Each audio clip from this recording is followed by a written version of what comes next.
Pierre Palmade hospitalisé en catimini, cette lourde opération Quill devrait subir. Dimanche 5 mars 2023, nos confrères de BFM TV ont révélé que Pierre Palmade avait été transféré à l'hôpital Marie-Lannelongue au Plessis-Robinson. Dans les Hauts-de-Seine, où il devrait y subir une lourde intervention chirurgicale. Depuis le 10 février 2023, Pierre Palmade ne cesse de faire parler de lui. Pour cause, il a provoqué un terrible accident de la route qui a fait 4 blessés graves dont lui. Alors Quill semblait être tiré d'affaire, il devrait pourtant être une nouvelle fois opéré.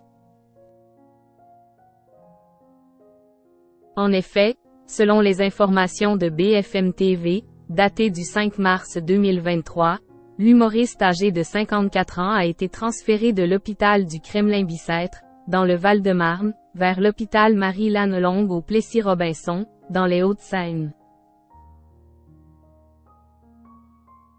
Il y aurait été admis au sein du service de chirurgie cardio-thoracique pour une intervention.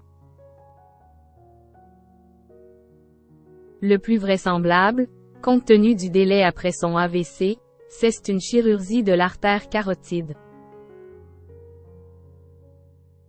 Après cette chirurgie, il devrait rentrer à l'hôpital Bicêtre, a ainsi déclaré sur BFM TV Pierre Amarenko, neurologue à l'hôpital Bichet à Paris.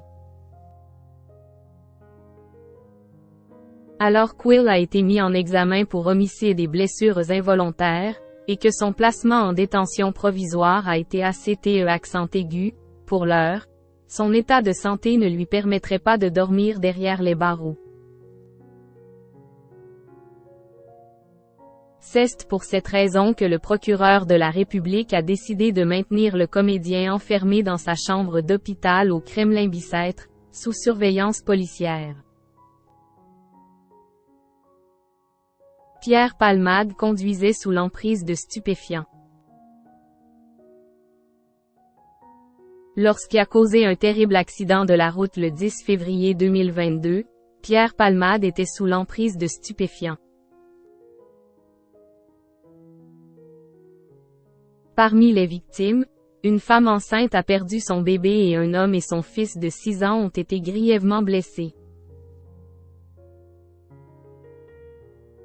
Si leur jour ne serait plus en danger, ils devraient garder des séquelles toute leur vie. Il a reconnu avoir consommé de la cocaïne ainsi que des drogues de synthèse avant de prendre le volant et a indiqué n'avoir aucun souvenir précis des circonstances de l'accident, avait ajouté le procureur à l'issue de la garde à vue du comédien.